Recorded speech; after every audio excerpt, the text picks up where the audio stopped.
హృదయ పద్మము పరిశుద్ధముగా భక్తి అన్న తేనెతో నిండి ఉంటే రెండు గండు తుమ్మెదలు వస్తాయి. పార్వతీ పరమేశ్వరులనే గండు తుమ్మెదలు వచ్చి విహరిస్తుంటే అక్కడ తేనె కోసం. ఇప్పుడు ఎవరి మనస్సు నిరంతరము శివనామము పట్టుకుని రమించిపోతోందో, ఎవరు శృతి ప్రమాణము చేత పరవశించిపోతున్నారో అటువంటి వారి మనస్సు యందు పరమశివుడే వెళ్ళి చేరి ఉంటాడు. అంటే ఆయనే శివుడైపోయి ఉంటాడు.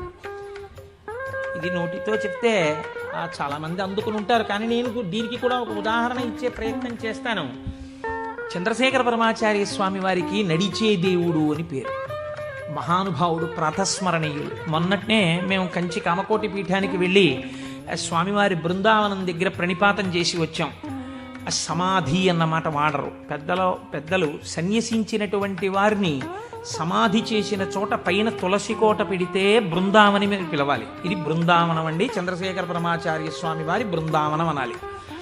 అలా కాకుండా సమాధి మీద శివలింగం ఉంటే బృందావనం అనకూడదు, అధిష్టానము అనాలి.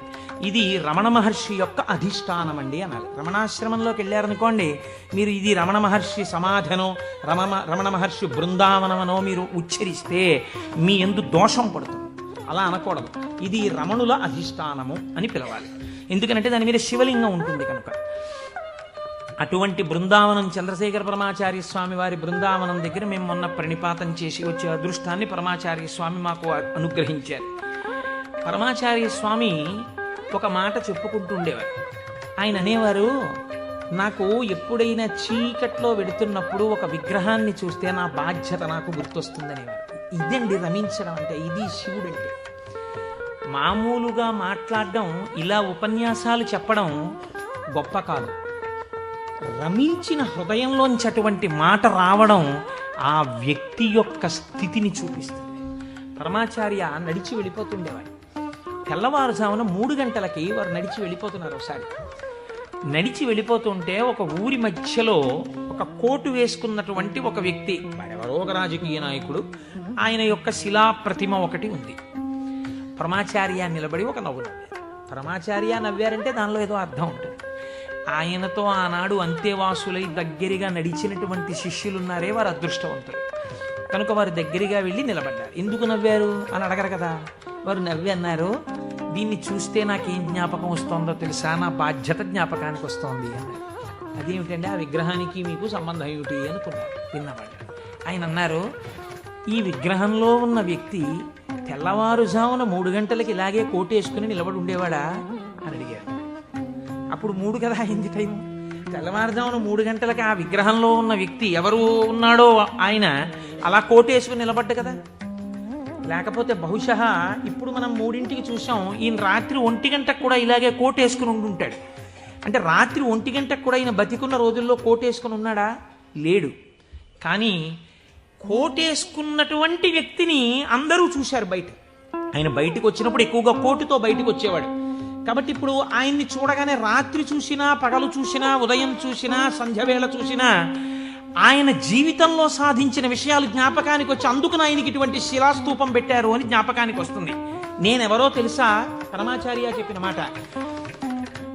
నేను కూడా ఇలా దండం పట్టుకుని, కమండలం పట్టుకుని నడిచి వెళ్ళిపోతుంటే భారతదేశమునకు 4 చెరగుల మళ్ళీ అవైదికమైన మతములు ప్రవేశించకుండా 4 పీఠములు పెట్టి చంద్రమౌళీశ్వరారాధన ఏర్పాటు చేసినటువంటి మహాపురుషుడైన శంకరాచార్య స్వామి వారి ప్రతిబింబంగా ఆ శిల తన జీవితాన్ని జ్ఞాపకం చేస్తే, శంకరులని జ్ఞాపకం చేసి నడుబడిని నేర్పడానికి ఈ రూపంతో మేం తిరుగుతున్నాం. మా నడుబడి ఎంత జాగ్రత్తగా ఉండాలో చూడండి అని పరమాచార్య ఆ స్తూపాన్ని చూసి చెప్పుకున్నారు. ఎంత భక్తో చూడండి నిజంగా వారిది. వారు ఒకనాడు శ్రీశైలం వెళ్ళారు. వెళ్ళినప్పుడు హటకేశ్వరంలో శంకరాచార్య స్వామి వారు తపస్సు చేసినటువంటి ప్రదేశం ఉంది. వారు ఆ హటకేశ్వరం దగ్గరికి వెడుతూ ఆ తపస్సు చేసిన ప్రదేశం దగ్గరికి ఒక సంస్కృత పండితుడిని పిలిచి వారు సంస్కృతంలోనే మాట్లాడుతుండేవారు. ఆయన అన్నారు, చాలా కాలం మఠాన్ని నిర్వహించాను. 13 సంవత్సరాల ప్రాయంలో సన్యసించారు మహానుభావుడు. చాలా కాలం మఠాన్ని నిర్వహించాను. ఉత్తర పీఠాధిపతిని నిర్వహించాను. జయేంద్ర సరస్వతి స్వామి వారిని ఉత్తర పీఠాధిపతిని చేశాను. ఆయనకి కావలసినటువంటి పరిణితి ఏర్పాటు చేశాను. నాతో పాటు ఎన్నో ప్రదేశాలకి తీసుకెళ్లాను. మఠ నిర్వహణ యందు ఆయనకి కావలసినటువంటి శక్తియుక్తులను గరపాను. ఇంకా ఎంతకాలం ఆ మఠ నిర్వహణ చేస్తూ ఉండను? శంకర భగవత్పాదాచార్య స్వామి ఏ హటకేశ్వరంలో తపస్సు చేశారో నేను ఇంకిక్కడ ఉండిపోయి ఈ హటకేశ్వరంలోనే తపస్సు చేస్తూ ఉండిపోతాను చాలు, జయేంద్ర సరస్వతి చూస్తారు మిగిలినటువంటి మఠ వ్యవహారాలన్నీ అన్నారు. పరమాచార్య నోటి వెంట ఒకసారి ఒక మాట వస్తే వెనక్కి తిప్పడం అంత తేలిక. ఆనాడు వారు హటకేశ్వరంలో ఉండిపోకుండా ఎంత మందో వెళ్ళి బతిమాలితే వారు మన ఆంధ్రదేశానికి వచ్చి పర్యటన చేశారు. ఆ సమయంలో చూడండి, ఎంత మఠాధిపత్యం ఉన్నా, శంకరాచార్య స్వామి వారి పరంపరాగతమైనటువంటి పీఠానికి ఆధిపత్యంలో ఉన్నా, ఇలా అడుగు తీసి అడుగేస్తే జగద్గురు చంద్రశేఖర పరమాచార్య స్వామి వస్తున్నారని రోడ్లకి ఇరుపక్కల కొన్ని వేల మంది నిలబడి నమస్కారాలు చేసి నీరాజనాలు ఇచ్చినా వారికి దానికన్నా హటకేశ్వరంలో కూర్చుని శ్రీశైల మల్లికార్జునుడి గురించి తపస్సు చేసుకోవడం, జపం చేసుకోవడం ఇష్టంగా అనిపించింది. అంటే ఇన్ని ఉన్నా మనస్సు ఏది కోరింది? ఆ శివుణ్ణి కోరింది, గురువులైన శంకరాచార్యుల వారిని కోరింది. అలా కోరింది కాబట్టే ఈనాటికి వారు నడిచే దేవుడయ్యారు. అందుకే ఈ శివమహాపురాణం చిట్ట చివర్లో బహుశః ఆంధ్రదేశంలోనే కని విని ఎరుగని రీతిలో పార్వతీ కళ్యాణం మనం చెయ్యబోతున్నాం కాకినాడ పట్టణంలో.